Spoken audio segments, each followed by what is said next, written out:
তো আস্তে আস্তে আস্তে আস্তে সম্পর্কটা গভীর থেকে একদম গভীরতম পর্যায়ে চলে যায়। কিন্তু আমি তখনও বুঝি নাই যে আসলে দ্বিতীয়বার বাংলাদেশ আসার কারণটা কি, বা প্রথমবার গল্প কোথায় চলে গেছে? প্রথমবার ও আমাকে আবার ডাকছে। যেদিন এখান থেকে নেপাল গেছি, একদিন পর আমার নামে কেস করছে। কোথায় কেস হয়েছে, বাংলাদেশ না নেপাল? নেপাল কেস হয়েছে আমার নামে। ওর মা আসে, মেয়ের মা আসে, মেয়েকে বের করে নিয়ে গেছে, কিন্তু আমাকে আমাকে বের করে নাই। আপনি জেলে? আমি জেলে। আমাকে বের করার জন্য আমার মা এখান থেকে লক্ষ লক্ষ টাকা পাঠাইছে। ক্রেজি লেভেল কোন লেভেলে গেলে এই নেপাল বাংলাদেশ নেপাল বাংলাদেশ নেপাল বাংলাদেশ করে সেই নেপালের জেলে গিয়ে, মানে এটা এটা চরম পর্যায়ের ক্রেজিনেস যেটাকে বলে। আসসালামু আলাইকুম প্রিয় দর্শক এবং শ্রোতা, আল্লাহ সর্বাবস্থায় আমাদের সবার মঙ্গল করুন সবসময়ের মতো সেই প্রার্থনা করে শুরু করছি প্রবাসীর অন্তর কথা। যারা এই অনুষ্ঠানে আসতে চান, দেশের বাইরের যারা ভাই বোনেরা আছেন, বাংলাদেশে এই মুহূর্তে হয়তো অবস্থান করছেন কিন্তু ভবিষ্যতে আসবেন, তাদের সবার জন্য একটি কথা, সেটা হচ্ছে এসে আপনারা যেটা করবেন, আমাদেরকে মেইল করতে পারেন কিংবা আমাদেরকে ফোন করতে পারেন। আমাদের ফোন নাম্বার আপনারা স্ক্রিনে দেখতেই পাচ্ছেন, 09639888877। আজকে কে রয়েছে একটু পরিচিত হই। ভাই, আপনার নামটা একটু বলেন প্রথমে। ওর নাম হচ্ছে জাহিদুর রহমান। বয়স কত? 28 চলতেছে। 28। আপনার জন্ম জেলা? জেলা হচ্ছে ঢাকা, থানা হচ্ছে ধামরাই। আপনি শুরু করেন। আমরা 2 ভাই বোন। হুম। আমার ছোট একটা বোন আছে। জি। ফ্যামিলিগত ভাবে আমাদের বাপের সাথে একটু দূরত্ব ছিল আমাদের। আচ্ছা। আমরা 2 ভাই বোন নানার বাড়ি থেকে লেখাপড়া করতাম। আর আমার মা বিদেশ চলে গেছিল। আচ্ছা। প্রথমে ছিল জর্দান, এরপরে কাতার, সৌদি। তো পর্যায়ক্রমে আপনার মা বিদেশ চলে যাওয়া বলতে আপনি তখন কত বছর বয়স? ওই সময় বয়স ছিল আমার 17 বছর। 17 বছর আপনি কি লেখাপড়া করতেন? হ্যাঁ, লেখাপড়া করতাম ওই সময়। কোন ক্লাসে পড়তেন? 10 সম্ভবত। তো নানার বাড়ি ফ্যামিলির অবস্থা ভালো। তো আমার মা যেটা পায় আর কি, অংশটা পায়। তো আমার জি। নানা অংশটা দিয়ে দেয় আমার মাকে, আচ্ছা। যে আমরা যেন সেখানে থাকতে পারি। এরপরে আমি 2013 সালে এসএসসি পরীক্ষা দিই ধামরাই হার্ডিংস উচ্চ বিদ্যালয় থেকে। জি। ওই সময় একটা মেয়ের সাথে আমার রিলেশন থাকে। মেয়েটার বাড়ি হচ্ছে বাগেরহাট, খুলনা জেলা। তারপরে 2014 সালে সম্ভবত আগস্ট না হয় নভেম্বরে এই বিয়েটা কমপ্লিট হয়। যখন বিয়ে হয়, কত বছর বয়সে বিয়ে করেন আপনি? 19 19 বছর বয়সে বিয়ে করেন? 18 কি 19। আপনার অল্প মা বয়সে। তখন কোথায়, জর্ডানে? না, আমার মা তখন দেশে ছুটিতে আসছে। মানে সম্পর্ক করে যে বিয়ে করেছেন, আর এটা কি পারিবারিক বিয়ে ছিল নাকি নিজেরা না, নিজেরাই করছেন? পারিবারিক ছিল। ওই আমার নানা নানি দেখতে গেছে। কি করেন তখন আপনি পেশায়? তখন আমি কিছুই করি না। এই অবস্থায় বিয়ে করলেন? পড়তেছি। কেন বিয়ে করলেন এই অবস্থায়? মানে মেয়েটাকে আমি ভালোবাসতাম। তো ঠিক আছে, হ্যাঁ। সাধারণত ভালোবেসে সবাই তো এই সময় বিয়ে করে না, পরে না, গিয়ে বিয়ে করে। মেয়ের যে মা, হুম। ওনার যে এক আত্মীয় আছে, উনি ওমানে থাকে।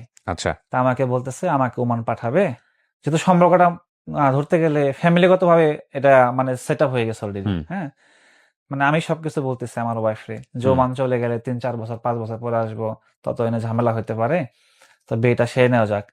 সেই সময় আমাকে পাসপোর্ট, আমার বয়স তো কম, তো যিনি নেবে উনি বলতেছে যে 18-19 বছর হবে না, কমপক্ষে 23-24 বছর লাগবে আচ্ছা। পাসপোর্টে। সেক্ষেত্রে ভিসা পাওয়া যায় বা এটা ইজিলি, মানে ওইটা আগের কথা, ওই সময় তো এটা বুঝতাম না। হুম। যেদিন বিয়ে করতে যাই সেদিনই আমি মেয়ে প্রথম দেখি, এবং আমার মা ওদিন প্রথম দেখে। মেয়ে ওই সময় ক্লাস 8-এ পড়ে, 9-এ মাত্র ওহো, উঠছে। অনেক অল্প বয়স। হ্যাঁ, 9-এ উঠছে। তারপরে সে 9-10 ওখানে লেখাপড়া করে। তো বিয়ে করার পরে আমি চাকরি নেই, অল্প বেতনে চাকরি নেই। মানে আপনার লেখাপড়া বন্ধ হয়ে গেল এই সময়? হ্যাঁ, বিয়ে করছে, এখন তো বউ হয়ে গেছে। কোন ক্লাসে থাকতে আপনি এটা বন্ধ করে দিলেন? আমি কলেজে সেকেন্ড ইয়ারে সেকেন্ড ইয়ারে থাকা অবস্থায় লেখাপড়া বন্ধ করে দিলেন, এবং আপনার বাবা তখনও মিসিং, বাবার কোনো ব্যাপার স্যাপার নাই? বাবা তো ওই যে হাই হ্যালো, মাঝে মধ্যে আমি যাওয়া আসা করি। বাবা কি আরেকটা সংসার করতেছে ওই সময়টাতে? হ্যাঁ, আচ্ছা। আরেকটা সংসার করতেছে। জি। আমরা ভাই বোন যাওয়া আসা করি মাঝে হুম। মধ্যে। হ্যাঁ, এতটুকুই সীমাবদ্ধ। তো তারপরে এই চাকরিটা থাকা অবস্থায় বাসা থেকে ডিউটিতে আসতেছি। তো আমার এই গ্রামের মামা হয় সম্পর্কে। তো ওনারা ওই বিদেশ যাওয়ার জন্য মালিবাগ এক অফিসে যাইতেছে। তো একই গাড়িতে আসা যাওয়া। তা আমি বলছি আমিও যাবো। এরপরে আমি অফিসে গেছি।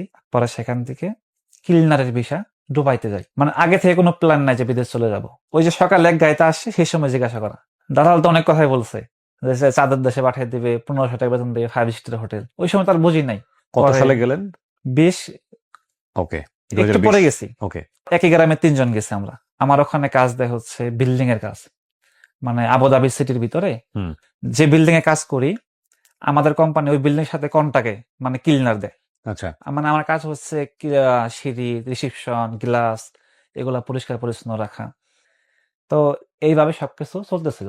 হুম। তারা আমি বিল্ডিং এ 3 বছর 2 মাস কাজ করি। জি। তো এর ভিতরে আবুধাবিতে আমার ড্রাইভিং লাইসেন্সটা আমি বের করে নিই।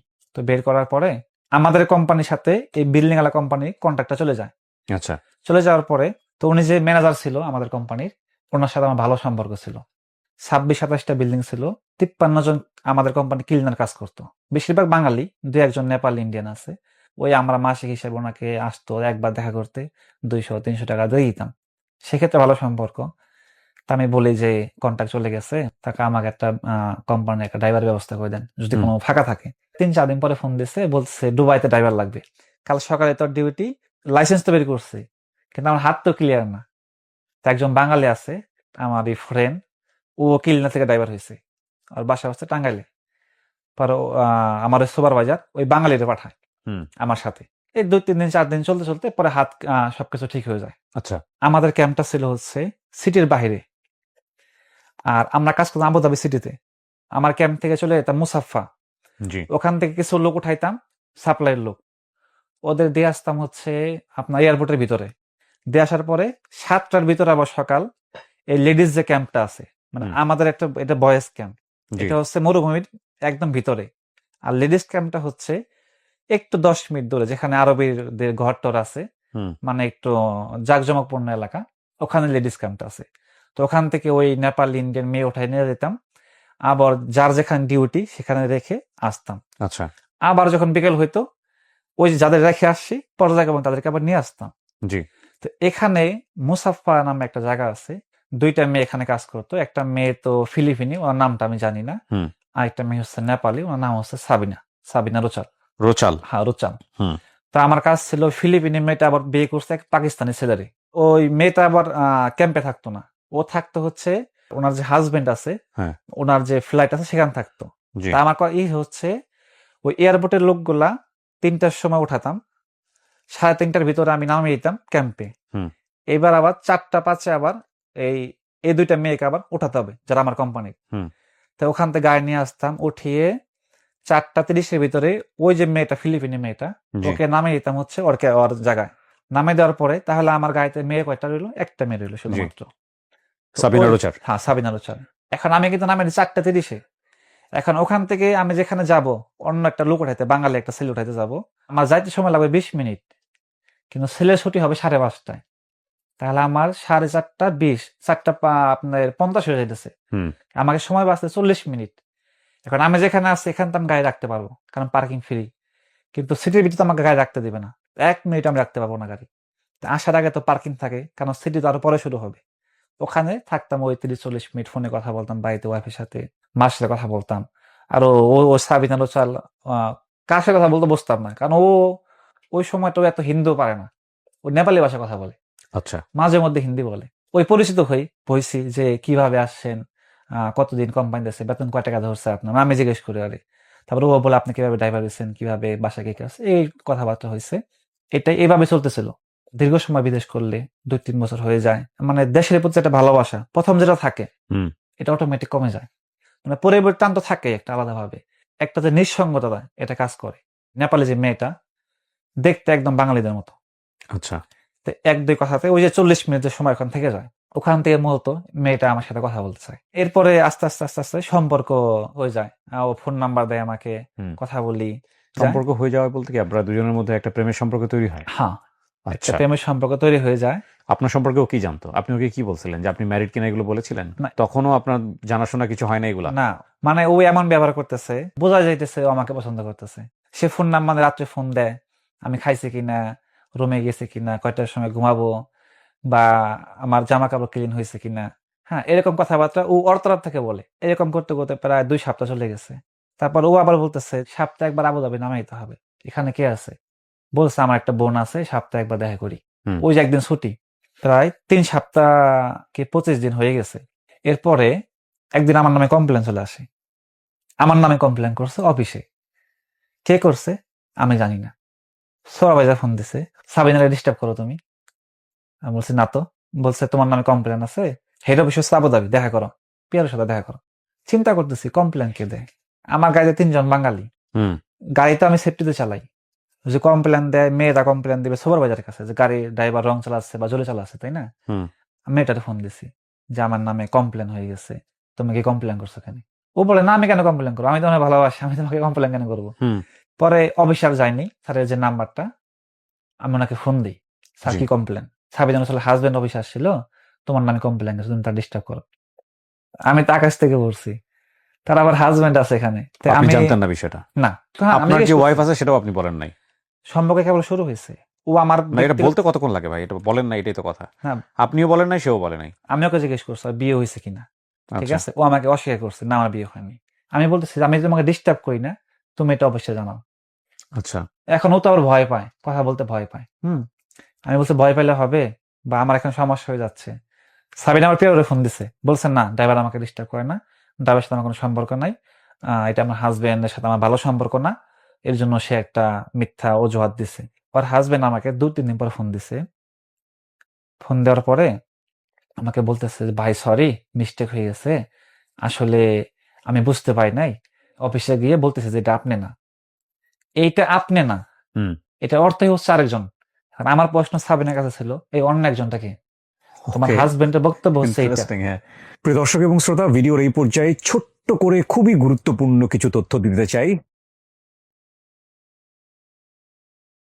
সেটা নবম দশম শ্রেণীর যারা ছাত্রছাত্রী রয়েছেন তাদের জন্য, এবং একই সাথে আপনার পরিবারে যদি কেউ থেকে থাকে এরকম স্টুডেন্ট তাদের জন্য। এছাড়াও আপনার জন্য খুবই গুরুত্বপূর্ণ ইনফরমেশন, সেটা হচ্ছে বাংলাদেশের রীতিমতো একটা ভিন্ন প্যারাডাইম সৃষ্টি করার চেষ্টা করেছে টেকনিক ইজি এডুকেশন।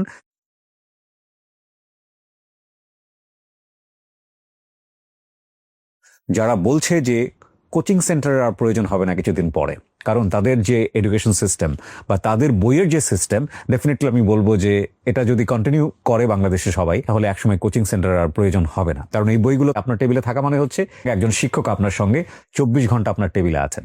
অনেকগুলো বই রয়েছে আমার এখানে, আমি যদি একদম নিচে থেকে বলি, easy math, easy higher math, MCQ suggestion বই নবম দশম শ্রেণীর বিজ্ঞান বিভাগের জন্য, এমসিকিউ সাজেশন বই নবম দশম শ্রেণীর ব্যবসায়ী শিক্ষা বিভাগের জন্য। এছাড়া আমি দেখতে পাচ্ছি ইজি কেমিস্ট্রি। এই বইগুলোর বিশেষত্ব হচ্ছে এই বইগুলোর প্রত্যেকটা বইয়ে কিউআর কোড ব্যবহার করা হয়েছে। এই কিউআর কোডের অর্থটা কি? কিউআর কোডের অর্থটা হচ্ছে আপনি যখন এটা পড়বেন, পড়ার সঙ্গে সঙ্গে আপনি যদি এটা বুঝতে না পারেন, ওই কিউআর কোড স্ক্যান করার সঙ্গে সঙ্গে একজন টিচার এসে আপনার সেলফোনে ডিটেল ওটার উপরে বুঝিয়ে দেবে যেটা আসলে কি আলোচনা করা হয়েছে। এই পাবলিকেশনের বই আমি দুটো কারণে আপনাকে সাজেস্ট করব। নাম্বার 1, এনারা অসাধারণ একটা মেথড নিয়ে কাজ করছেন যেটা আপনার খরচ বাঁচিয়ে দেবে। 2, আপনার টেবিলে এই বইটি থাকা মানে হচ্ছে সার্বক্ষণিকভাবে একজন টিচার আপনার সঙ্গে আছেন। So choice is yours. আমরা আবার ফিরে যাচ্ছি ভিডিওতে। আর আমার প্রশ্ন সাবিনার কাছে ছিল, এই অন্য একজনটাকে, তোমার Okay, হাজবেন্ডের বক্তব্য হচ্ছে এইটা। ইন্টারেস্টিং। হ্যাঁ। বলতেছে আমি জানি না, সে আমার মানে মিথ্যা কথা বলে। হুম। নেপাল থেকে সে তোমাকে বিদেশ আনছে, বিদেশ আনার অর্থ হচ্ছে তার সাথে তোমার সম্পর্ক ভালো, এই জন্য তোমাকে নিয়ে আসছে। আর তুমি এখানে আসছো প্রায় 2 মাস হয়েছে, হুম। আর আমার কোম্পানিতে তুমি জব করতেছো 1 মাস হয়ে গেছে। এমন কি হয়েছে যা আমি জানি না? ও বলতেছে তার সাথে আমি সুখী না, আমি খুশি না। আমি বলছি বাচ্চা আছে, ওই সময় যে বাচ্চা আছে, হ্যাঁ একটা বাচ্চা আছে, 7 বছরের বাচ্চা আছে। কি বলো, তোমার বয়সই তো 23 বছর চলে, তোমার আবার 7 বছরের বাচ্চা, তোমার বিয়ে হয়েছে কবে? হ্যাঁ, তে ও আবার কি, মানে উঁচা লম্বা বডি ফিগারে আছে না, যে অল্প বয়সে মানে অনেক বড় হয়ে যায়, তো এরকম আমার গঠন, ঠিক আছে? হাজবেন্ড কিন্তু জানে না সম্পর্ক আমাদের হয়ে গেছে। আর হাজবেন্ড যাকে মনে করে কমপ্লেন করছে, একটা মেসেজ আছে এখানে, যে তুমি তো আমার ওয়াইফ, আমি তোমাকে অনেক ভালোবাসি, বিয়ের পর বাচ্চা নিব, এরকম কথা এই মেসেজের মধ্যে। মেসেজটা কিভাবে জানলেন আপনি? কোনো কারণে হাজবেন্ড জেনে গেছে বা ফোনটা চেক করছে। আমি বলছি এই ধরনের মেসেজ আমি কোনোদিন করি নাই তোমাকে, ঘটনা কি, সত্যি কথা বলো। হুম। ও আমার কাছে বলছে আমার হাজবেন্ডের কাছে অনেক সিম আছে, এটা সেটা করে, মানে ও ওকে বাঁচানোর জন্য। তা আস্তে আস্তে আস্তে আস্তে ও আমাকে অনেক ভালোবাসা দেখায়। ওই যে 40 মিনিট থাকতো গাড়িটা, হুম। গাড়িটার বাহির থেকে ভেতরে দেখা যেত না, আর পার্কিং করতাম আমি আমার ইচ্ছা মতো, সেখানে মানুষজন যাবেই না। তো আস্তে আস্তে আস্তে আস্তে সম্পর্কটা গভীর থেকে একদম গভীরতম পর্যায়ে চলে যায়। হুম। ও আমার জামা কাপড় নিয়ে যায়, ধুয়ে দেয়, আয়রন করে সবকিছু পাঠিয়ে দিচ্ছে। হাজবেন্ড এই ধরনের সম্পর্ক জানার পরও আপনাদের মধ্যে এই সম্পর্কটা চলমান ছিল? হ্যাঁ, চলমান ছিল, কারণ আমরা আসক্ত হয়ে যাই একে অপরের প্রতি। ও আমার ফোন ইউজ করতো, আমি ওর ফোন ইউজ করতাম। হুম। একটা পর্যায়ে ওর হাজবেন্ডের সাথে কথা বলা বন্ধ করে দেয়, মানে ওই যে দেখা করতো ওইটাও বন্ধ করে দেয়। ইভেন ওর বাপ মার সাথে কথা বলা বন্ধ করে দেয়। এবার ওকে ওখান থেকে বের করে নেওয়ার জন্য অনেক চেষ্টা করছে, কিন্তু ওকে আর নিতে পারে নাই। মানে তখন সবাই জানাজানি হয়ে গেছে যে আপনার সঙ্গে জানাজানি হয়েছে, সম্পর্ক হয়েছে, হুম। তখন ইভেন আমার কোম্পানির লোকজন জানছে। ওই মুহূর্তে আপনার মনের অবস্থা কি? আপনার তো স্ত্রী আছে বাড়িতে। আছে ও জানে না আপনার স্ত্রী আছে? না, ততদিনও ওই জানে না? সময় আমি ওকে বলিনি, তখনও বলেন না? তখন আমি ওকে বলিনি, বা সম্পর্ক চলমান। আর এখানে মেয়ের মা চায় যে এই ঝামেলা স্যার মেয়ে জানো, ওই ছেলের কাছে থাকে, কারণ আমি বাংলাদেশে, আমি মুসলমান আর হুম। ও হচ্ছে হিন্দু। ওর হাজবেন্ড দেখতে অনেক সুন্দর। আমার মনে এটা ছিল হয়তো ও ভাবে ছিল না, অথবা ওর সাথে সম্পর্কটা ভালো ছিল না, বা যে কোনো কারণে একটা ঝামেলার কারণেও আমার কাছে আসছে বা আমার কাছে থাকতে চায়। আপনার ওই সময় পরিকল্পনা কি মেয়েটাকে নিয়ে এভাবেই থাকবেন নাকি আলটিমেটলি বিয়ে শাদীর দিকে যাবেন? পরিকল্পনা হচ্ছে ও তখন তো প্রায় 1 মাস হয়েছে। কোনো এতে পরিকল্পনা কিছু ছিল? না, ওর পিছনে আমি প্রচুর টাকা ব্যয় করতাম। যখন সম্পর্কটা হওয়ার পর থেকে আমি আর বাংলাদেশে টাকা পাঠাইনি। নাই? আপনার মেয়ে ছিল না বাংলাদেশে একটা? হ্যাঁ, ছিল। আমি একটু ইন্টারাপ্ট করে রাখছি প্রিয় দর্শক এবং শ্রোতা। ওনার সাথে কথা বলা অবস্থাতে আমাকে অনেক সময় মনে হতে পারে যে ওনার দিকে তাকিয়ে নেই। আমি আসলে আমার ল্যাপটপে এই ভিডিওগুলো পাবলিশের কাজ করছিলাম। এই সময়টাতে রাত 8টা বাজে। আমি বেশ কয়েকটা ভিডিও অলরেডি সোশ্যাল মিডিয়াতে পাবলিশ করলাম। সো পাবলিশের কাজটা আমি করি। সো যে কারণে এই কাজগুলো আমি করছিলাম টুকটাক। এর মানে এই না যে ওনার দিকে আমার কনসেন্ট্রেশন নাই। আমার ফুল কনসেন্ট্রেশন ওনার দিকে আছে। জি, বলেন তারপর? তারপরে ওই ছেলেটা একটা পর্যায়ে পুলিশের কাছে কমপ্লেন করে, ওর হাজবেন্ড? হাজবেন্ড। কিন্তু আমি তো জানতাম, যদিও আমি ক্লিনার ছিলাম, হুম। আমি জানতাম যতক্ষণ মেয়ে আমার আমার পক্ষে, ওর মানে কোনো যে কোনো কমপ্লেন কোনো কাজ হবে না। পুলিশ আমাকে ফোন দিছে, হ্যাঁ। আমাকে বলতেছে তুমি জাহিদুর রহমান? হ্যাঁ, আমি হুম। জাহিদুর রহমান, তুমি কাল পুলিশ স্টেশন আসো। আমি সাথে সাথে মেরে ফোন দিছি, বলছে এই কথা, তুই ভয় পাবি না, তুই হিন্দি কবি, হিন্দিতে বলবি, ওরা বুঝে নেবে, ট্রান্সলেট আছে, বুঝে নেবে। হুম। গেছে পুলিশ স্টেশন, তা আমাকে পুলিশ বলছে তোর নামে একটা কমপ্লেন করছে, এই বিষয় ডিস্টার্ব করস কিনা। ওই মেয়ের হাজবেন্ড বলছে হুম। তুই মেয়ের মোবাইল নিয়ে গেছস, তুই মেয়ের কথা বলতে দাস না, সমস্ত সিম চেঞ্জ করছে। আমি বলছি এরকম কোনো কিছু করি নাই, মেয়ে আমার সাথে ফ্রেন্ডশিপ সম্পর্ক, তুই মেয়েরে জিজ্ঞেস করতে পারস, পুলিশে বলতে কথা বলো। পুলিশ বলছে তারা জাহিদুর রহমান ডিস্টার্ব করে। মেয়ে বলছে না, ডিস্টার্ব করে না, আমার হাজবেন্ডের সাথে ভালো সম্পর্ক নাই, তার সাথে আমি থাকতে চাই না, এই জন্য মিথ্যা গুজব রটেছে আমার বিরুদ্ধে, এবং সে কোনোভাবে চায় আমার ভিসাটা ক্যান্সেল করে আমাকে নেপাল নেপাল পাঠানোর জন্য। এটা বলছে। পরে বলছে ঠিক আছে, যেহেতু মেয়ে বলছে না, না মানে না, আর কোনো কিছু হবে না, কোনো প্রুফ কাজ হবে না, এবং প্রুফ দিলেও কাজ হবে না। আমার সামনে ওই ছেলের ফোন দিছে, আকাশের ফোন দিছে, উঠাইছে, বলছে তুই আর কখনো পুলিশ স্টেশনে আসবি না, আর এই মেয়ের ডিস্টার্ব করবি না। সম্পর্কটা কোথা থেকে কোথায় চলে গেছে। আপনি ওকে ভালোবাসতেন ওই সময়টাতে? হ্যাঁ, ওই সময়টাকে আপনি তার সাথে ভালোবাসতেন? আমি, যে হ্যাঁ, যে গল্পটা বলছেন ও আপনাকে ভালোবাসতো? হ্যাঁ, প্রেম ছিল আপনাদের প্রেম মধ্যে? হয়ে গেছে অলরেডি। ওকে। সো এখন লিগ্যাল বা এথিক্যাল পার্সপেক্টিভ থেকে ডেফিনেটলি এটা বোথ সাইড থেকে অন্যায়। কিন্তু ওর হাজবেন্ডের সাথে জানাশোনা হয়ে গেছে, হাজবেন্ডের কাছ থেকে বের হয়ে এসছে। ও তো পুরো জিনিসটাই গোপন করে যাচ্ছে ওর ওয়াইফের সাথে। ওই সময় ওয়াইফের সাথে কমিউনিকেশন কি আপনার? ওই সময় আমি বাংলাদেশে যোগাযোগ অনেক কম করে দিই, অনেক কম। আপনার ওয়াইফ কোনো সন্দেহ করছিল ওই সময়টাতে আপনাকে? না, সন্দেহ সন্দেহ করবো করে না। নাই।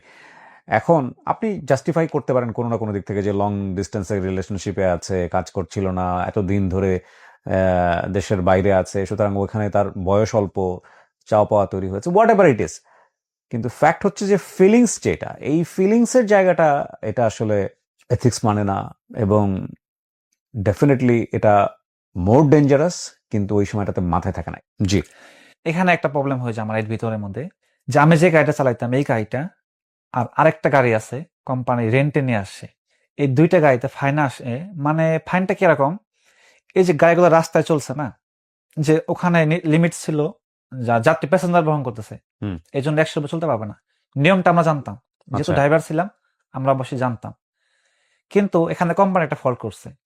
কোম্পানি যে অন্যান্য গাড়িগুলো ছিল, হুম। এগুলা মিটারগুলো বন্ধ ছিল। মিটার বন্ধ অর্থ হচ্ছে গাড়ি 100-র উপর উঠবে না, আপনি যে কোনো ভাবে চালান। হুম। কিন্তু এই দুইটা গাড়ি মিটার বন্ধ ছিল না।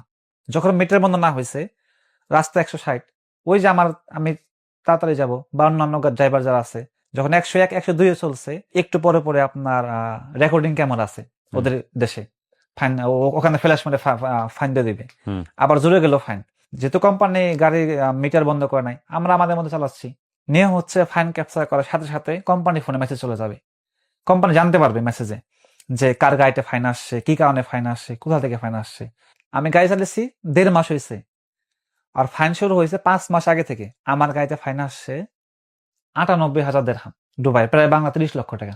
এখন যেহেতু এই গাড়িটা আমি পার্সোনাল চালাইছি, জি। এক হাতে চালাইছি, তা আমার ফাইন হিসাব পড়ছে 82,000 টাকা। আমাদের ডাকছে কেন ফাইন, কি কারণে ফাইন। এখন খোঁজ খবর নিয়ে দেখে যে অন্যান্য কোম্পানির ফাইন আসছে, রিজন এইটাই।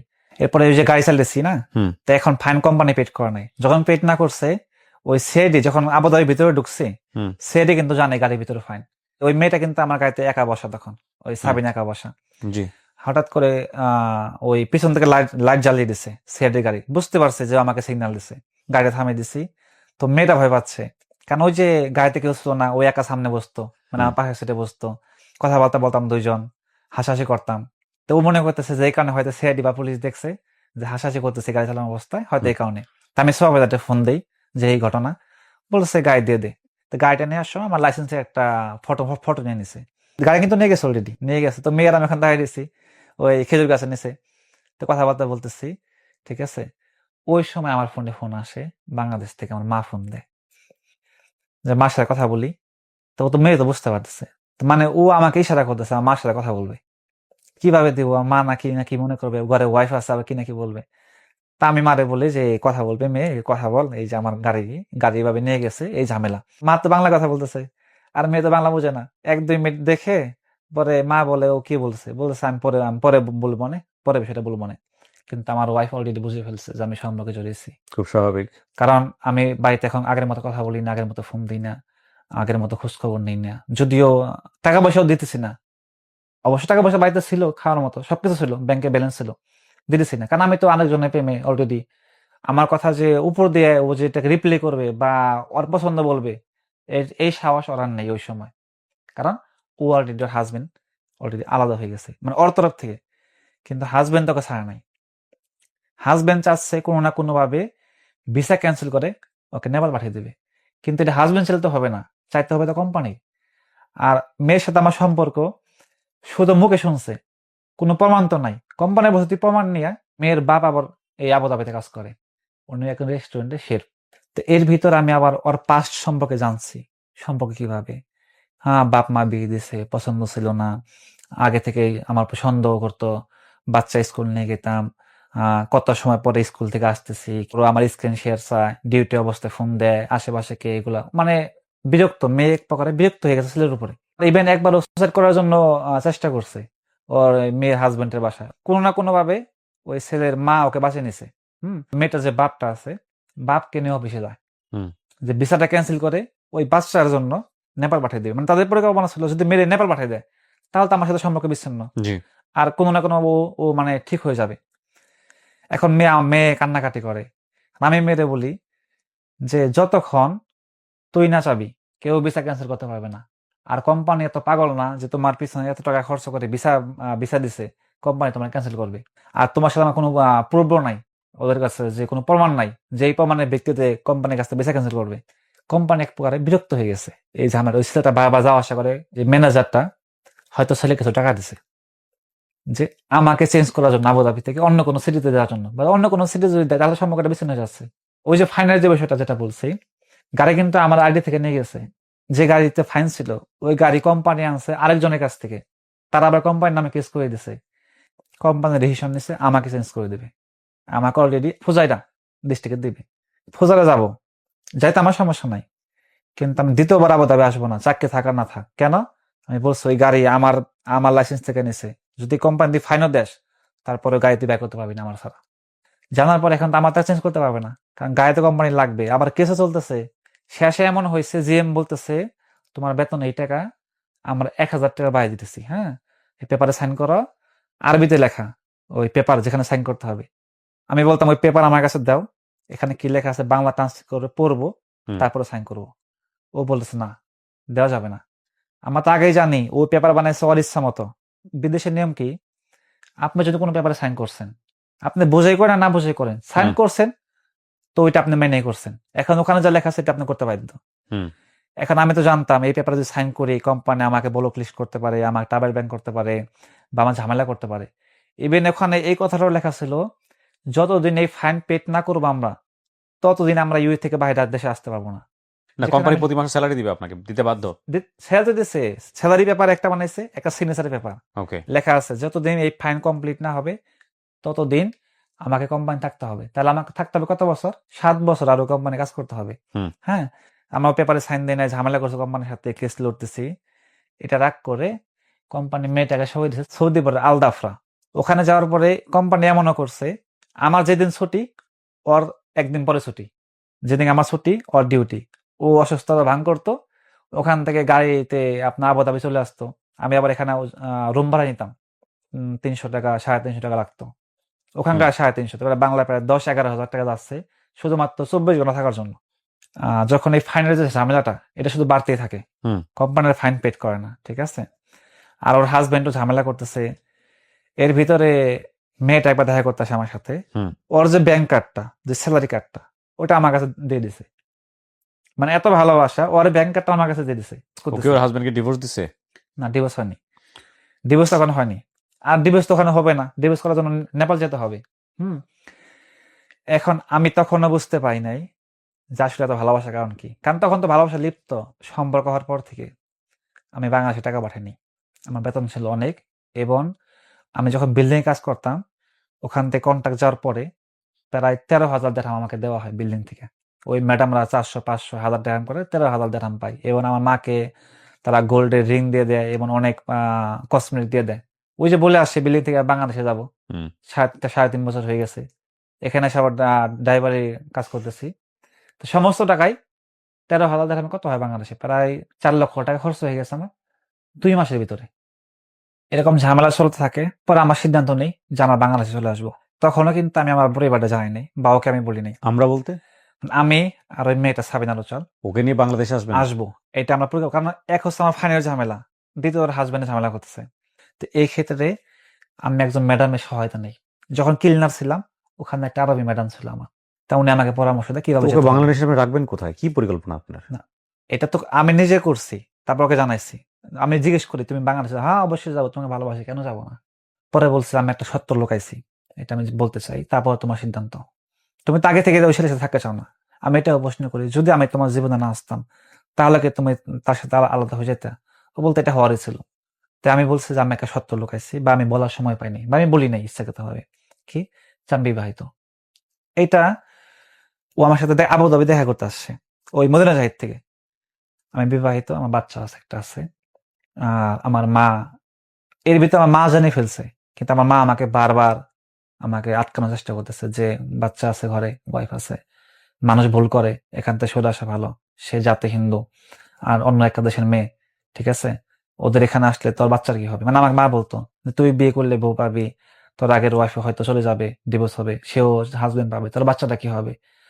মানে আমি আমার বোন তো বাপ ছাড়াই বড় হয়েছি। তা আমার মা ওইটা উদাহরণ দেয় আমাকে। যে যাই বলুক, মানে কানে নেওয়ার কোনো সময় নেই। তো মেয়েকে আমি সত্যটা বলি, ও অনেক কান্না করে, অনেক কান্না করে, ও কান্না করে। পর আমি বলছি যে সিদ্ধান্ত তোমার উপর, আমার জবরদস্তি নাই, কিন্তু আমি বাংলাদেশে যাবো এটা শিওর। পরে বলেছে আমিও যাবো, যা কিছু হোক, কিন্তু আমাকে শর্ত দেয়। আমাকে বলে যদি ওই মেয়ে থাকে, আমি বলছি যদি থাকে আমি তাকে ফালাবো না, তাকে আমি ফালাবো না। আপনার আগের ওয়াইফ? হ্যাঁ, তাকে আমি কোনোভাবে ফালাবো না যদি সে থাকে। আমি বলছি তুমি, হ্যাঁ বলছে আমি আসবো, কিন্তু একটা শর্ত। কি শর্ত? সে থাকবে, সবকিছু দিতে পারবা, কিন্তু যেতে পারবা না, এই শর্ত। আমি বলছি ঠিক আছে, কিন্তু আমার একটা শর্ত আছে। কি শর্ত? মেয়ে বলছে আমি যা কিছু হোক, আমি কিন্তু আমার বাচ্চা ফেলাবো না। ওকে ঠিক আছে, ও চলে গেছে। সিদ্ধান্ত কিন্তু হয়েছে যে আমার বাংলাদেশে চলে যাবো। এখন পাসপোর্ট তো কোম্পানির কাছে, ওরটাও আমারটাও। এখন ও যদি পাসপোর্ট চাও তো 6 মাস হয়নি, জরিমানা দিয়ে ওকে ক্যান্সেল করতে হবে। কিন্তু আমার তো কোম্পানি পাসপোর্ট দেবে না, যেহেতু আমার জরিমানা আছে। আমি অনেক দেশে দেশে ঘুরি, মানে যা বাংলাদেশে টাইপিং সেন্টারে যাই, কোনোভাবে যাওয়া যায় কিনা। একই জায়গায় আপনার আইডিতে ফাইন, পাসপোর্ট কোম্পানির কাছে।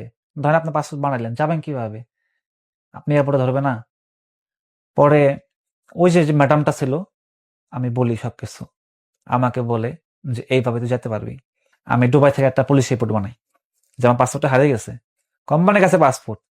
এখন যে আইডি কার্ড আছে, আইডি কার্ডের উপরে কোম্পানি ফোন নাম্বার থাকে।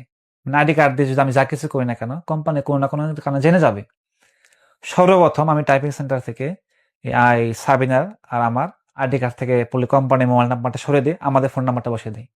কারণ যখন পুলিশ রিপোর্টটা বানাবো, কোম্পানির কাছে মেসেজ চলে যাবে যে কোম্পানির ফোন নাম্বার ওখানে থাকে, কোম্পানি জেনে যাবে অটোমেটিক কারা পুলিশ রিপোর্ট বানাচ্ছে। এরপরে পুলিশ রিপোর্ট বানাই, আমার পাসপোর্টটা বানাই, এম্বাসিতে অ্যাপ্লাই করছি, অরটাও করছে। তা আমারটা 4 দিনের পরে আসছে পাসপোর্ট, অরটা আর আসে না। পরের এম্বাসিতে আমি, ও তো আবার চলে গেছে ওই মদিনা জাহিদ। আমি স্লিপ নিয়ে যাই, বলতেছে 1 মাস লাগবে। নেপালের এটা এরকমই। এর ভেতরে ও দ্বিতীয় সপ্তাহে যখন দেখা করতে আমার সাথে আসে, আমাকে বলছে আমার বাবার সাথে আমি দেখা করতে চাই। আর ও যে আগে ফোনটা ইউজ করতো, ওর আগের হাজবেন্ডের ফোনটা, এটা ফেরত দিতে চায়। ওর আগের হাজবেন্ড নাকি এই ফোনটা ফেরত চাইছে, ওর মা বলছে। এইটা দেওয়ার জন্য ও দেখা করতে গেছে। একটা আইফোন ওকে আমি গিফট করছি, আর ওর কাছে একটা ফোন ছিল রেডমি, 2টা ফোনের হাজবেন্ড নিয়ে গেছে, কারণ হাজবেন্ড তো জানতো এই ফোনে অনেক কিছু আছে, আর এটা দিয়েই কোম্পানির কাছ থেকে বেসে ক্যান্সেল করাবে। হুম। কিন্তু এটা জানতো না অলরেডি আমরা পাসপোর্টের জন্য আবেদন করে ফেলছি, অলরেডি আমার পাসপোর্ট হাতে। যখন নিয়ে গেছে, আর আমি তো দূরে দূরে দূরে দাঁড়িয়ে আছি, কারণ আমি তো আর বাবার সামনে যেতে পারতেছি না। আর আসে না, প্রায় আধা ঘন্টা 40 মিনিট পরে দেখি ওর বাপের সাথে ও বাহিরে, ওর হাজবেন্ড আমি দেখে ফেলছি। ছেলেও দেখে নাই, মানে হাজবেন্ডও দেখে নাই? দেখেন না আমাকে এখনো, কিন্তু আমি ওর হাজবেন্ড দেখছি, ওর সাথে ফটো ছিল। পর আমি তো বুঝতে পারছি ঘটনাটা কি হয়ে গেছে। আসার পর আমি জিজ্ঞেস করি কি হয়েছে, কান্না করতেছে, কি হয়েছে? বলছে এই ঘটনা, এটা ঘটছে, ও ফোন নিয়ে গেছে। আমি বলছি ফোন নিয়ে যাক, ফোন তো পাসওয়ার্ড দেয়া, ফোন নিলে কি ফোনের ভিতরে যা আছে ওটা কোনো বের করতে পারবে না। আইফোনটা ও যেদিন নিচ্ছে তার 1 সপ্তাহ আগে এটাকে আমি কিনে দিছিলাম। তা আমি যেখান থেকে ফোন নিচ্ছি আইফোনে ওই অ্যাপেল স্টোর, ওখানে আমি আবার যাই, ওখানে নিয়ে যাই, ওখানে ওই ফোনটা লক করে দিই। আর ওর যে রেডমি ফোনটা ছিল, এই ফোনটা তো মেয়েটা মানে ফেরত দেওয়ার জন্য উদ্দেশ্যে গেছে, তো রিসেট করে কিনতে গেছে। হুম। কিন্তু আমরা যে পাসওয়ার্ড বানাইছি এটা ডকুমেন্ট ওই ফোনটার ভিতরে ছিল। পরে মেয়েটাকে, আমার কাছে আরেকটা স্যামসাং ফোন ছিল, দামি একটা ফোন, পরে আমি ওইটাকে দিয়ে দিই, বল তুমি যাও কাজ করো, পাসপোর্ট আসুক, একসাথে বাংলাদেশ চলে যাবো। তো এই রুমে এসে আমি শুইছি, খাওয়া দাওয়া করে শুইছি, এমন সময় মেয়ে ফোন দিছে। কি হয়েছে? বলছে একটা ফটো এই টিকটকে আকাশ লাগিয়ে দিছে, মানে আলাদা মল, যে আমরা যে আগে ফটো উঠাইছি দুজনে, সে একটা ফটো লাগিয়ে দিছে। তো ওর কাছে ফটো ছিল না, এটার অর্থ আইফোনটা লক খুলে ফেলছে বা কোনো কিছু একটা করছে, বা আইফোনের লক তো খুলতে পারবে না আমি জানি। তাহলে তুমি তো রেডমি ফোন রিসেট করে দিছো, তাহলে সেখান থেকে ও ফটো পেলো কিভাবে, আর এই ফটোর কাছে কিভাবে গেল? একে একে 2-3টা ফটো ওই সাবিনার যে টিকটক আইডি, আগের আইডি, যে আইডিটা ওর হাজবেন্ড চালাইতো, সেখানে পোস্ট হয়ে গেছে। ফটো বলতে কি, কিসের ফটো এটা? মানে মেয়ে আর আমি যে ফটো উঠাইছি আবুধাবি, যখন আমরা Okay. ঘুরতাম ফটো উঠাইছি, আমাদের পার্সোনাল ফটো। এই রেডমি ফোন তো তুমি রিসেটই করছো, তাহলে এই ফটো কিভাবে আসলো? বলছে আমি জানি না। পরে দেখি যে না, গতকালকে যে ফটো উঠাইছি আসার আগে, সেই ফটো অলরেডি পোস্ট করে দিছে। তখন আমি ভয় পাইছি, হয়তো ফোনটা রিসেটই করা নাই। আমাকে বলছে রিসেট করছে, আমি আর ফোন চেক দিই নাই। পরে বলছে হ্যাঁ ফোনটা আমি রিসেট করি নাই, এই ফোনটা লক ও জানতো, কিন্তু ওই ফোনে যে আমাদের পাসওয়ার্ড বানাইছি এই ডকুমেন্টটা ছিল। যেহেতু কোম্পানি আমার উপর ফাইন, আর পাসপোর্ট রেখে পুনরায় পাসপোর্ট বানানো, এটা একটা ইনলিগাল পন্থা, এটা অনেক বড় সাজা, প্রায় 7-8 বছরের জেল যদি এরকম কর্মকাণ্ড কেউ করে। সেই রাতটা আমি বলছি আমি বাংলাদেশে চলে যাবো, কারণ পাসপোর্ট আমার হাতে। কিন্তু ওর পাসপোর্টটা তো কপি ওখানে রয়েছে। আমি বলছি যদি কোনো কারণে জানতেও পারে যে তোর হাজবেন্ড, তোকে ফাঁসাবে না, দরকার হলে আমি নেপাল থেকে তোকে নিয়ে আসবো শনিবারে ঘটনাটা। তো রবিবার অফিস বন্ধ, আর সোমবার অফিস খোলা। আমি আমার মারে জানাই, মা আমি বাংলাদেশে আসতেছি ইমার্জেন্সি। কিন্তু ওই যে সবাই বলছে আমি বাংলাদেশে আসতে পারবো না, আমার উপরে ফাইন, ব্লক করছে কিনা এই সেই। তো এয়ারপোর্টে চলে আসছি আমি, ওই সময় ইন্ডিগো এয়ারলাইন্সে টিকিট নিছি আবুধাবি থেকে দিল্লি, দিল্লি থেকে ঢাকা। রাত্রে 2টা 45 আমি টিকিট নিছি। যে কোনো মানুষ যখন বিদেশ থেকে বাইরে আসে বা দেশে আসে, যখন সে ইমিগ্রেশন ক্রস করে, কোম্পানি ফোনে একটা মেসেজ চলে যায়। কোম্পানি জানতে পারে অটোমেটিক যে কোন লোকটা আজকে দেশ ছেড়ে যাইতেছে। যে জানতাম যেহেতু রবিবারে অফিসটা বন্ধ, সুতরাং সকাল সেফটির লোকটা আর আসবে না। যেহেতু সকাল সেফটির লোক ডিউটিতে আসবে না, তো রাত্রে সেফটি যিনি আছে উনি ঘুমিয়ে যাবে। উনি কথা বললে 12টা 1টা, এরপর তারা উনি ঘুমিয়ে যাবে। তো যখন আমি ক্লোজ করবো ইমিগ্রেশনটা, যতক্ষণ এই লোক উঠবে ততক্ষণ আমি বাংলাদেশে পৌঁছে যাব। তা আমি ইমিগ্রেশন ক্রস করে আমি বাংলাদেশে আসছি। আসার পরে ওর পাসপোর্টটা পাইছে 1 মাস পরে। এর ভিতরে যে আমার বাংলাদেশি যিনি ওয়াইফ, ইনি মেয়েটার আসতে নিষেধ করছে, যে আইসো না, আমার সংসার নষ্ট হবে এই সেই। আপনার ওয়াইফের কাছে আপনি এটা স্বীকার করছেন? হ্যাঁ, এসে কি বলছেন? সে অনেক কান্নাকাটি করছে। সে বলছে এটা কেন, একবার বাচ্চা করার চিন্তা করো নাই কেন, এটা এই পথে গেছো, কি লাভ কি হয়েছে? এর ভিতরে কি করছে, আমার কাছে 4 লাখ টাকা কিন্তু ছিল অলরেডি। হুম। আমি আবার বাংলাদেশ থেকে 2 লক্ষ টাকা নিছি আমার মার মাধ্যমে। 6 লক্ষ টাকা কিন্তু আমার 3 মাসে শেষ হয়ে গেছে অলরেডি ওখানে। হুম। এখন আসার পরে, এখন মেয়েটার পাসপোর্ট হয়ে গেছে, মেয়েটার পাসপোর্ট অত এখন আসতেই হবে। পরে আমি এখান থেকে ইনভাইটেশন লেটার দিচ্ছি, টিকিট দিয়ে সবকিছু দেওয়ার পরে ওকে বাংলাদেশে নিয়ে আসছি।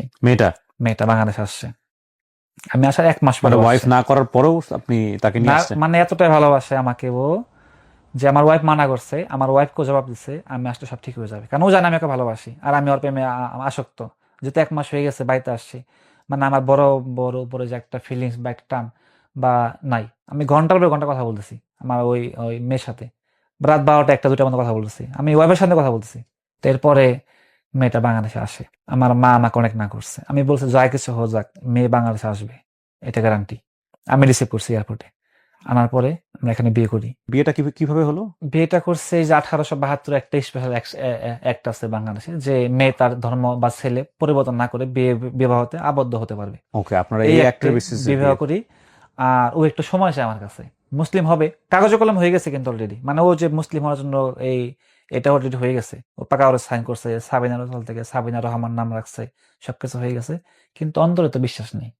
আমি জানতে চাই, যেহেতু আমি হিন্দু আর আমার দেশে মুসলিম নাই বললে চলে একেবারে, ভবিষ্যতে একটা বাপ মার কাছে যাবে, তারা আবার ঘরে উঠাবে কিনা, একটা এরকম একটা বিষয় একটা আছে।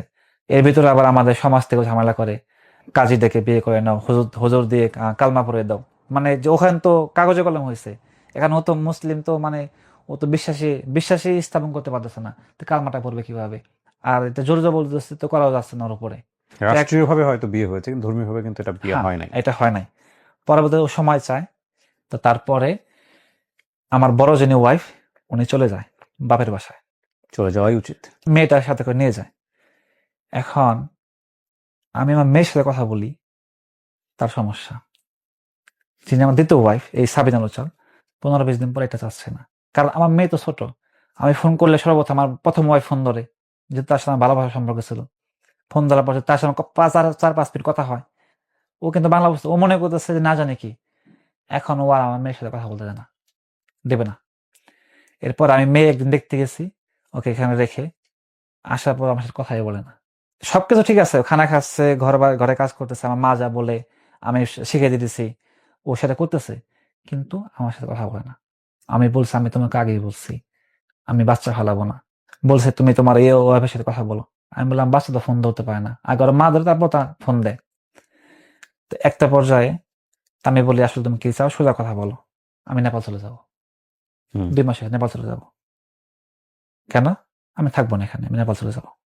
ঠিক আছে, আমি টিকিট কেটে, এই মধ্যে আমি ওর আবার ভিসা নিচ্ছি, ওই যে 2 বছর টিএফ ভিসাটা নিছি। হ্যাঁ, তো ওকে আমি নেপাল পাঠিয়ে দিছি। পাঠিয়ে দেওয়ার পরে ও গেছে, শুধু জানতো ওর মা, তার মানে যিনি ওয়াইফ, প্রথম পক্ষের ওয়াইফ, ও করছে কি, মেয়ের আগের হাজবেন্ডের ফোন দিয়ে বলে দিছে যে ও নেপাল থেকে বাংলাদেশে নেপাল যাইতেছে, ওকে নেপাল আটকে রাখো, ওকে আর বাংলাদেশে আসতে আর সুযোগ দিও না। তা আমি প্রথম পক্ষের ওয়াইফের, আমার তো কথা চলতেছে যে তুমি আসো। তা আমার প্রথম পক্ষের ওয়াইফ জানি না কার মধ্যে শুনছে, উনি বলছে ওই মেয়েকে সাথে ডিভোর্স হতে হবে, এই করতে হবে, সেই করতে হবে, এটা করবে, তারপর আমি আসবো। আমি প্রথম পক্ষের ওয়াইফে বলছি, মেয়ের আমি পাঠাইছি, বাচ্চার কারণে কথা বলি, এটা তার পছন্দ না, আর তাকে আমি এখানে জবরদস্তি করে রাখতে পারবো না, কারণ সে ফরেনার, ঝামেলা হতে পারে আমার এখানে, এর জন্য আমি তাকে পাঠিয়ে দিছি, এবং সে তার স্বইচ্ছায় গেছে। তো এখন আবার এত কিছু করা দরকার কি? ও না আসলে তো হইলো, আর আমি না আসলে এখানে আসবেও না, তাই না? তুমি আসো। না, সে আসবে না। এরপরে মেয়ে কিন্তু মন পরিবর্তন করে কিন্তু নেপাল গেছে। হ্যাঁ, নেপাল যাওয়ার পরে আমাকে বলতেছে আমি আমার আগের হাজবেন্ডের সাথে ডিভোর্স করবো এখানে, আমি আবার বাংলাদেশে আসবো। বলছি ঠিক আছে। আমাকে বলছে যে একটা চয়েস করো, তুমি মেয়ের সাথে কথা বলতে পারবে, কিন্তু মেয়ের মার সাথে না। হুম, আমি বলছি ঠিক আছে, তুমি কি বাংলাদেশে আসবে? হ্যাঁ, বাংলাদেশে আসবো। এরপরে ডিভোর্সের জন্য আবেদন করছে ওর আগের হাজবেন্ডের সাথে, হাজবেন্ড কিন্তু বিদেশ, কিন্তু হাজবেন্ডের পক্ষ থেকে ওর মা এটা কমপ্লিট করে দেবে। এই পাশ দিয়ে আমাকে কি করছে, ব্লক করে দিছে। ঝামেলার কারণে একটু কথা লাগছে, ব্লক করছে। হোয়াটসঅ্যাপ খোলা রাখছে, কিন্তু বাকি সব জায়গায় ব্লক করছে। আমি এখান থেকে নেপাল চলে যাই, ও জানেই না। ওদের বাড়িতে আমি আগে থেকে জানতাম, ওই লোকেশন আমার কাছে দিয়ে রাখছিল কোন এক সময়। আসার পর দেখি ওর মা বাহিরে, ওর মা আমাকে তো চিনতে, ওর মা শুধু মানে ফোনে ফটোতে দেখছে, বাস্তবে তো দেখা নাই। আর আমি যাই বলে সাবিনা কোথায়, হিন্দিতে বলি, আর মা তো আবার হিন্দি বোঝে না, কিন্তু বুঝতে পারতেছে আমি কে। তো এখন ও তো মানে আমাকে দেখে অবাক হয়ে গেছে, আমি ছিলাম বাংলাদেশে, কিভাবে আসলাম। তা আমি সব শুরুতে প্রশ্ন করছি, ও আমাকে কোনো রিজন দেখায় না যে কেন ব্লক করছে বা কি কারণে। কিন্তু আমি বুঝতে পারতেছিলাম যে ও আগের সাবিনা নাই, যে সাবিনা ডুবাইতে ছিল, ওই সাবিনা নাই। ভালোবাসে, কিন্তু আগের মতো আর ওরকম না। এই লাইনগুলো ইম্পর্টেন্ট, কিন্তু হুম। খুব ইম্পর্টেন্ট। আমরা হোটেল ভাড়া করে থাকি, এদিক ওদিক অনেক জায়গায় ঘুরি, আমরা ঘুরতে ঘুরতে প্রায় 15-16 দিন হয়ে যায়। তারপর তুমি আমার সাথে যাবা? বলছে না, ডিভোর্সটা কমপ্লিট করে আমি আসতেছি, তুমি যাও। ঠিক আছে, আমি বলছি ঠিক আছে, আমি চলে আসি বাংলাদেশ। ওকে আমি টাকা পয়সা দিয়ে আসি চলার জন্য। না, তার মন আরো পরিবর্তন। আমি পরে বলি, তুমি যদি নাই আসতে চাও, ঝামেলা শেষ করো, আসবো এটা শিওর। এর ভিতরে আমার মা, বড় যিনি ওয়াইফ, ওনার বিষয়ে বোঝায়। পরে মা বলছে যে ও যদি ওখানে খুশি থাকে তাহলে ওর ছেড়ে দাও। পরে আমি মেয়েটারে বলছি যা হয়েছে হয়েছে, যদি তুমি খুশি থাকো ওখানে তুমি থাকো, আমি আমার বড় ওয়াইফ নিয়ে আসবো। এখন ও বলতেছে এই ডিভোর্স করছে ওখানে, এটা হইতে 8 মাস সময় লাগবে, কারণ যেহেতু ছেলে নাই, কি যেন কি আমাকে বোঝাইছে, 8 মাস 6 মাস সময় লাগবে। আমি বলছি, এটা হয় নাকি? আমার ঘরের বাসায় কাজ আছে না, আর এখানে আমি বসে থাকবো নাকি? আমি আবার অন্য দেশে চলে যাব। তখন আমার সিঙ্গাপুরের জন্য আমি লাইন করতেছি, হ্যাঁ। পরে আমি আমার মায়েরে আমার পাঠিয়ে দিই আমার সেই বড় ওয়াইফ কান্নার জন্য, বাচ্চা সহ নিয়ে আসে। যখন ও এটা জানতে পারে, এখন বলে আমি বাংলাদেশে আসতেছি কালকে। আমি বলছি আসলে আমি মিলা থাকবো, তোমার আগের ওয়াইফ যদি মিলা থাকে তাহলে মিলা থাকবো। আমি বলছি সে মিলা থাকতো তো আগেই থাকতো, থাকবো আমাদের কাছে, সে চলে গেছে বাপের বাড়ি, সে এটা হবে না। পরে বলতেছে যে না, আমি আসতেছি, আসলে একটা সমাধান বের হবে। আমার যা কিছু বলো, ইসলাম কবুল না করলে এটা সম্ভব না। কারণ আমি যে ভ্রমে ছিলাম তোমার সাথে, আমি আমার ধর্ম থেকে অনেক দূরে সরে গেছি। একটা সময় আমি নামাজ পড়তাম, এবং এবার আমি কোরআন শরীফ পড়তাম এশারের নামাজে পড়ে।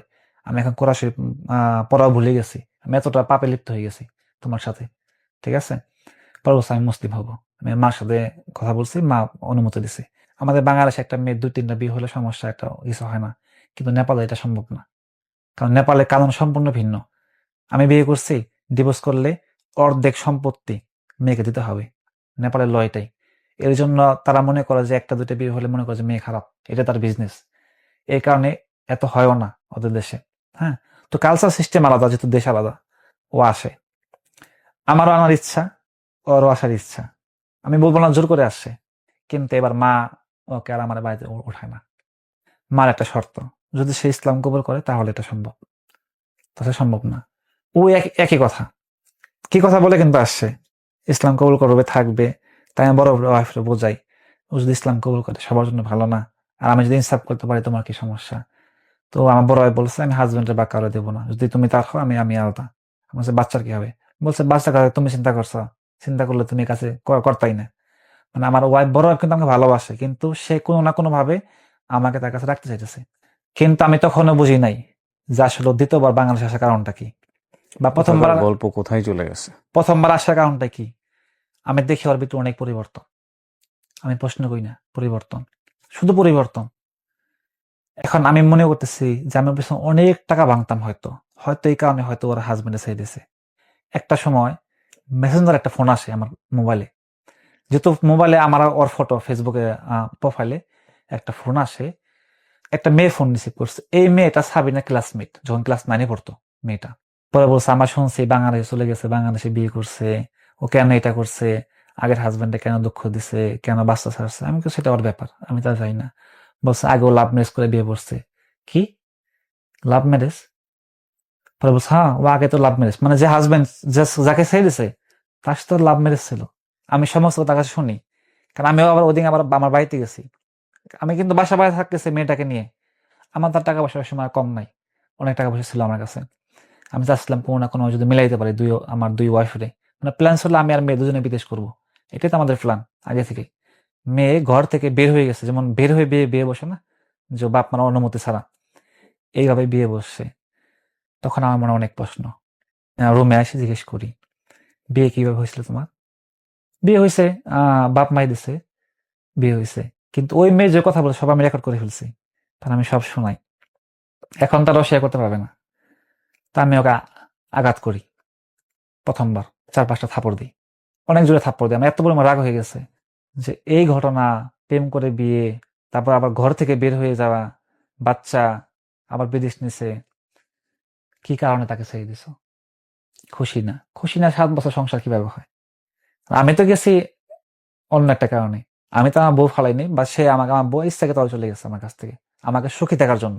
যে আমার বড় ওয়াইফ যাওয়ার সময় বলে গেছে আমি চাই তুমি খুশি থাকো, আমি পারলে আমি চাইলে কেস করতে পারতাম, ঝামেলা করতে পারতাম, কোনো কিছু করবো না, বাচ্চার মুখে দিক থেকে আমি চলে গেলাম। একজন কেস না করে চলে গেল আমাকে সুখে থাকা দেখার জন্য, আর একজন নিজের হাজবেন্ড বাচ্চা ছাড়ছে যার সাথে সে প্রেম করে বিয়ে করছে। আমি বিবাহিত, এটা ওকে বলিনি, তো ও মনে করছে যে ওইটা গোপন রেখে আমার সাথে সম্পর্ক করবে এবং বাংলাদেশে চলে আসবে। কেউ জানলো না, কেউ বুঝলো না। কিন্তু যখন পরে জানছে যে আমার সাথে আমার আমার অলরেডি বিয়ে হয়েছে, তখন ও অনেক ভালোবাসে আমাকে, আর আমি ওকে ভালোবাসি। হয়তো ও এটা মনে করে বাংলাদেশে আসছে।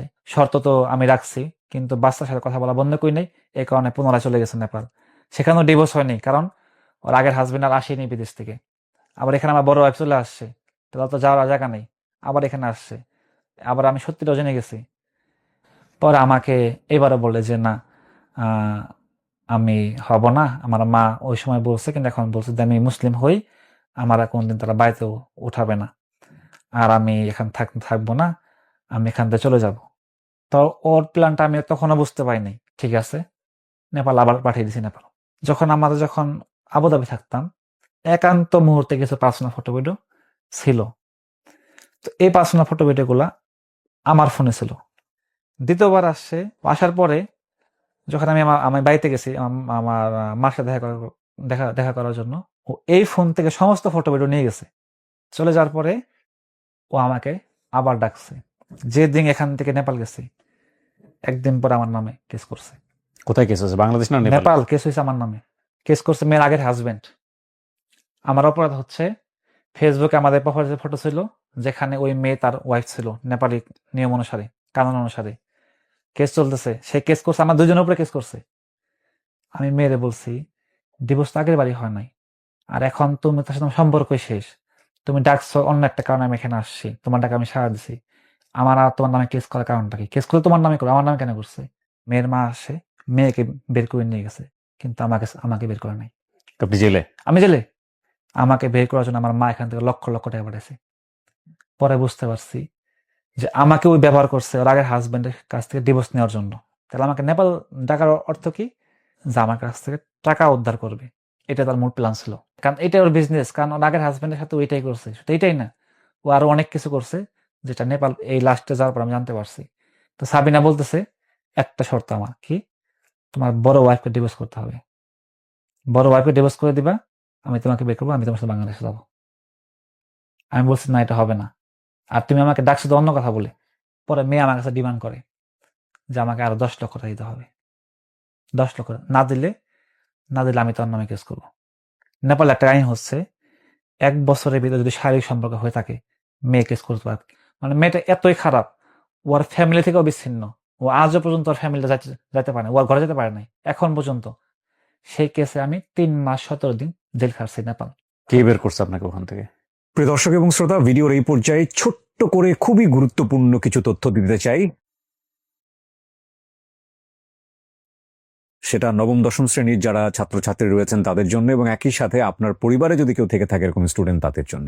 এছাড়াও আপনার জন্য খুবই গুরুত্বপূর্ণ ইনফরমেশন, সেটা হচ্ছে বাংলাদেশের রীতিমতো একটা ভিন্ন প্যারাডাইম সৃষ্টি করার চেষ্টা করেছে টেকনিক ইজি এডুকেশন।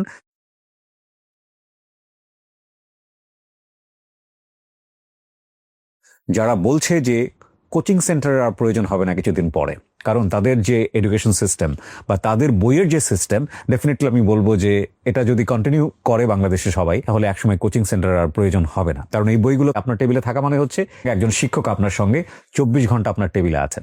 অনেকগুলো বই রয়েছে আমার এখানে। আমি যদি একদম নিচে থেকে বলি, easy math, easy higher math, MCQ suggestion বই নবম দশম শ্রেণীর বিজ্ঞান বিভাগের জন্য, এমসিকিউ সাজেশন বই নবম দশম শ্রেণীর ব্যবসায়ী শিক্ষা বিভাগের জন্য। এছাড়া আমি দেখতে পাচ্ছি ইজি কেমিস্ট্রি। এই বইগুলোর বিশেষত্ব হচ্ছে এই বইগুলোর প্রত্যেকটা বইয়ে কিউআর কোড ব্যবহার করা হয়েছে। এই কিউআর কোডের অর্থটা কি? কিউআর কোডের অর্থটা হচ্ছে আপনি যখন এটা পড়বেন, পড়ার সঙ্গে সঙ্গে আপনি যদি এটা বুঝতে না পারেন, ওই কিউআর কোড স্ক্যান করার সঙ্গে সঙ্গে একজন টিচার এসে আপনার সেলফোনে ডিটেল ওটার উপরে বুঝিয়ে দেবে যেটা আসলে কি আলোচনা করা হয়েছে। এই পাবলিকেশনের বই আমি দুটো কারণে আপনাকে সাজেস্ট করব। নাম্বার 1, এনারা অসাধারণ একটা মেথড নিয়ে কাজ করছেন যেটা আপনার খরচ বাঁচিয়ে দেবে। 2, আপনার টেবিলে এই বইটি থাকা মানে হচ্ছে সার্বক্ষণিকভাবে একজন টিচার আপনার সঙ্গে আছেন। So choice is yours. আমরা আবার ফিরে যাচ্ছি ভিডিওতে। সেই কেসে আমি 3 মাস 17 দিন জেল খাটছি নেপাল। কে বের করছে আপনাকে ওখান থেকে? মেয়ে নিজে বের করছে। আপনি ওখান থেকে বের হয়ে কোথায়, বাংলাদেশে চলে আসছেন? হ্যাঁ, ফিরে আসার পরে আমি মেয়েরে ফোন দিছি, কেন এই ঘটনা, কেন আমাকে নেপাল ডাকা, কেন তোমার সিগনেচার আমার উপর কেস চলছে। কারণ এটা আমি জানি, ওখানে পুলিশ নিজেই বলছে মেয়ে সিগনেচার না করলে কেসই হইতো না, কারণ ভিকটিম তো মেয়ে, ওই ফটোর সাথে আমার মেয়ে। এখন আমাকে বলে যা হয়েছে, আমি আমি যার কিছু চাই না, ঠিক আছে, আমি ভালো আছি, তুমি ভালো থাকো, আমাকে আর ডিস্টার্ব করো না, এইটা সেটা। আমি বলছি, এই যে আমি 25-26 লক্ষ টাকা খরচা করলাম, এই যে তুমি এতগুলো টাকা নিয়ে গেলা লাস্ট বেলায়, এই যে ফোন নিলা, দুইটা ফোন নিলা, এই যে আকাশ থেকে পাতাল এত পরিবর্তন, আসলে তোমার কি এটাই ছিল? ও বলছে, তুমি বুঝছো, যা বুঝছো, আমি কিছু যাই না, আমাকে আর ফোন দিও না। মানে এখন অনেক গালাগালি আমাকে করে। আপনার সাথে লাস্ট কথা কবে হয়েছে? লাস্ট কালকে কথা হয়েছে। গল্প আপনি কেন বলতে আসছেন এটাকে বলেন। এভাবে বলতে চাই যে বিদেশ গিয়ে কোনো প্রবাসী যেন আমার মতো ভুল না করে, যেখানে পরিবার আছে। আপনার সাথে আপনার ফার্স্ট ওয়াইফ আছে? হ্যাঁ, এখনো আছে। সে আমাকে এখন অনেক ভালোবাসে, আমি অনেক সুখী তাকে নিয়ে। সে আমার জন্য তো আপনি নামাজ- কথা বলেন কেন তাহলে মহিলার সাথে? দরকার কেন? একটা বিষয় তাকে জানার ইচ্ছা ছিল আমার, যে আমাকে কেন বাঁচা হয়েছে আর এই ঘটনা আমার সাথে কেন ঘটানো হয়েছে। এটা তো আপনার ভুল। হ্যাঁ, আমার তো ভুল। আপনি বুঝতেই পাচ্ছেন যে এটা আপনার ভুল, কারণ শুরু থেকে শেষ পর্যন্ত আগাগোড়া আমি তো মেয়েকে নিয়ে কোনো কথাই বলতে চাই না। আমি তো দেখতে পাচ্ছি যে আপনি একটা ম্যারিড মানুষ। আপনি হয়তো, যদিও এটা আল্লাহ না করুক, এটা বলা উচিত না, বিদেশ বিভুঁয়ে আছেন, লম্বা সময় ধরে আপনার স্ত্রীর সঙ্গে আপনার বৈবাহিক কনজুগাল লাইফ নাই। বৈবাহিক সম্পর্ক তো ডেফিনেটলি আছে, বাট কনজুগাল লাইফ, মানে কনজুগাল বলতে আমি যেটা বোঝাতে চাচ্ছি আপনারা বুঝে নিন, সেটা নাই। সেখানে এক ধরনের সুযোগ তৈরি হয়েছে বলে আপনি হয়তো একবারের জন্য বা ভুল করে ফেলতে পারেন। এটা মানবিক জায়গা থেকে, নট ধর্মীয় জায়গা থেকে। মানবিক জায়গা থেকে ভুল করার পরেও ওইখান থেকে আপনার সচেতন হয়ে চলে আসা উচিত ছিল। আপনার ভিতরে তো আপনার বাবার মানে ফাদারশিপটা তো মরে যায় নাই, মানে আপনি তো আপনার মেয়েকে কখনোই দূরে সরাতে চান নাই। না, কখনো আমরা বিবেক ছিল আপনার মধ্যে। তো আপনি এই মেয়েটাকে টার্গেট করেই তো আপনি একটু চিন্তা করতে পারতেন যে আমি যে রাস্তায় হাঁটতেছি এটা কত ভয়ঙ্কর একটা রাস্তা, কত ভুল একটা রাস্তা। ক্রেজি লেভেল কোন লেভেলে গেলে এই নেপাল বাংলাদেশ, নেপাল বাংলাদেশ, নেপাল বাংলাদেশ করে সেই নেপালের জেলে গিয়ে জেল খেটে বাংলাদেশের টাকা পয়সা নিয়ে যাওয়া, মানে এটা এটা চরম পর্যায়ের ক্রেজিনেস যেটাকে বলে, যে আসলে এটা একটা ভয়ঙ্কর লেভেলের ক্রেজিনেস। আমি আসলে কারো জীবনকেই মূল্যায়ন করতে চাই না, বাট একজনের ভুল থেকে যদি আমরা কিছুটা শিখতে পারি, এটা একটা মানে বিশাল লেসন পাওয়ার মতো একটা স্টোরি। অনেক কিছু আমরা এখানে প্রচারযোগ্য করার জন্য বাদ দিয়েছি গল্পতে। তবে একটা কথা বলবো, যে প্রবাসী ভাই যারা আছেন, আপনাদের প্রতি সম্মানের অভাব নাই বাংলাদেশের মানুষের, আমার তো কখনোই না। এবং এই গল্পটা মূলত এই জন্যই নিয়ে আসা, যে স্যাক্রিফাইস আপনাদের, সেই স্যাক্রিফাইস যাতে কোনোভাবে প্রশ্নবিদ্ধ না হয় ওনার মতো ভুল করে। এবং আরেকটা সাইকোলজিক্যাল আসপেক্ট বোধহয় এখানে আছে এই সম্পর্কগুলোর ক্ষেত্রে, যেখানে বাধা আছে সেখানে এই ফিলিংসগুলো ভয়ঙ্কর রকমভাবে তীব্র পাওয়ারফুল হয়। তীব্র, আই রিপিট, তীব্র পাওয়ারফুল হয়। প্রকৃতি আমাদেরকে এভাবে টিউন করেছে সামহাও, মানে শয়তানের যেই কার্যকলাপগুলো আছে না, কারণ ওখানে দেখবেন যে আপনার যে সম্পর্কটা আপনার স্বাভাবিক সম্পর্ক, সেই সম্পর্কে ইন্টেনশন অতটা বেশি থাকে না, কিন্তু এই সম্পর্কটা অস্বাভাবিক সম্পর্ক এবং এখানে বাধা আছে, চতুর্মুখী বাধা। ওনার হাজব্যান্ডের পক্ষ থেকে বাধা, এই বাংলাদেশের বিষয়ে গোপন রাখা, ধর্মীয় বাধা, এত বাধায় এই ফিলিংসগুলো যে কোন লেভেলে চলে গেছে, কারণ নিষিদ্ধ সম্পর্ক তো, এবং এই নিষিদ্ধ সম্পর্কের মধ্যে সব ধরনের পাওয়া আছে, এবং এটা কত এক্সট্রিম হয়ে গেছে এটা চিন্তার বাইরে, এবং সেটার পরিণতি হচ্ছে এটা। তো মূল কথা হচ্ছে ভাই, আপনি এখনো বাংলাদেশে বসে আছেন, আপনার বসে থাকার কথা আরো নেপালের জেলে। হ্যাঁ, ও কেস করলে আমার সাজা হতো 22 বছর। আপনি তওবা করে আল্লাহর কাছে মাপ চেয়ে নিয়ে আপনি মূলত আপনার বাচ্চার প্রতি দায়িত্ব পালন করেন, আপনার প্রথম স্ত্রীর প্রতি দায়িত্ব পালন করেন সঠিকভাবে। আজকে আমার বড় বউ এত অপরাধ করার পরেও সে আমাকে ভালোবাসে, এবং সে আমাকে আমাকে শিখায় কোথায় আমার ভুল ছিল এবং কিভাবে আমাকে আগে বাড়তে হবে। আপনার এই ওয়াইফের প্রতি সম্মান রেখেই লাস্টে একটা কথা বলি, শেষ করছি। সিচুয়েশনাল টক যদি আমি বলি, যেটা এই গল্পের ক্ষেত্রে সত্য, উপদেশ বাক্য বা কোনো ধরনের শিক্ষামূলক কথাই সার্বজনীনভাবে পাওয়ারফুল না, এটা সিচুয়েশনাল, এটা মনে রাখবেন। আমি একটা সহজ উদাহরণ দিই আপনাকে, আমরা ছোটবেলায় পড়েছি না, অতিকায় হস্তি লোপ পাইয়াছে, তেলাপোকা টিকিয়ে আছে, টিকিয়ে থাকাই চরম সার্থকতা। ভেরি গুড, টিকে থাকতে হবে যে কোনোভাবে হোক, তেলাপোকার মতো হলেও টিকে থাকতে হবে। আবার আপনি আসেন, আরেকটা কথা আছে না, কাপুরুষের মতো বাঁচার চাইতে সিংহের মতো একদিন বাঁচা ভালো। তাহলে দুটো কথাই সাংঘর্ষিক হয়ে গেল না? দুটো কথাই সত্য, সিচুয়েশনালি সত্য। কোনো কথা হয়তোবা টিকে থাকার জন্য খুব প্রয়োজন, আবার কোনো অবস্থা হয়তোবা সিংহের মতো করে বাঁচার জন্য প্রয়োজন। বুঝতে পেরেছেন? সো আমি যাই কিছু বলছি না কেন, এটা সব সময় কাজে লাগবে না। এটা এই কথার প্রেক্ষাপটে বা এই গল্পের প্রেক্ষাপটে হয়তোবা কারেক্ট মনে হতে পারে। সেটা হলো, আমরা বলি না সংসার দ্বিপাক্ষিক একটা মিউচুয়াল বন্ধন, দুটো পক্ষের ব্যালেন্সে সংসার টিকে থাকে। আজকের এই গল্পটা শোনার পরে মনে হচ্ছে না, সংসার আসলে দুই পক্ষের ব্যালেন্সের ব্যাপার না। এক পক্ষ ভুল করে, আরেক পক্ষ ধৈর্য নিয়ে স্থির হয়ে সেই ভুলটা সামনে নিয়ে সংসারটাকে এগিয়ে নিয়ে যায়, এবং যেটা করেছেন ওনার স্ত্রী। আমার ওয়াইফ, বড় ওয়াইফ বলছে যে 1 বছরে যত টাকা ভাঙছ, কোন দিন বলছে টাকা ভাঙো না, টাকা জমা কোন দিন বলছে? আল্লাহর কসম কেটে বললাম, আজ পর্যন্ত বলে নাই। বলছে যে সংসারী ওয়াইফ মেয়ে, সে বলবে টাকা রাখো, ফিউচার আছে, বাচ্চা আছে। সে এটা এই জন্য বলে নাই, কারণ সে তোমাকে ইউজ করছে, নিজে এনজয় করছে, তোমাকে ইউজ করে আগের হাজবেন্ডের কাছে ডিভোর্স নিয়েছে তোমাকে রিজন দেখিয়ে, এবং শেষে তোমার কাছ থেকে সে একটা ব্যালেন্স নিয়ে গেছে। এখন সে অন্য কারো কাছে যে সম্মান, আমি এখন আমার বড় ভাইয়ের প্রতি চলে আসবো আমার ভিতরে, এটা নিয়ে আমি দুনিয়া থেকে বিদায় হতে চাই। আপনার জন্য কারণ শুভকামনা সে থাকলো। সৎ, একদমই সৎ সে। আপনার জন্য শুভকামনা থাকলো। প্রিয় দর্শক এবং শ্রোতা, আমরা শেষ করছি আজকের এই প্রবাসীর অন্তর কথা। কোনো প্রবাসীর জীবনে এরকম না হোক, এই প্রার্থনা করে। আসসালামু আলাইকুম।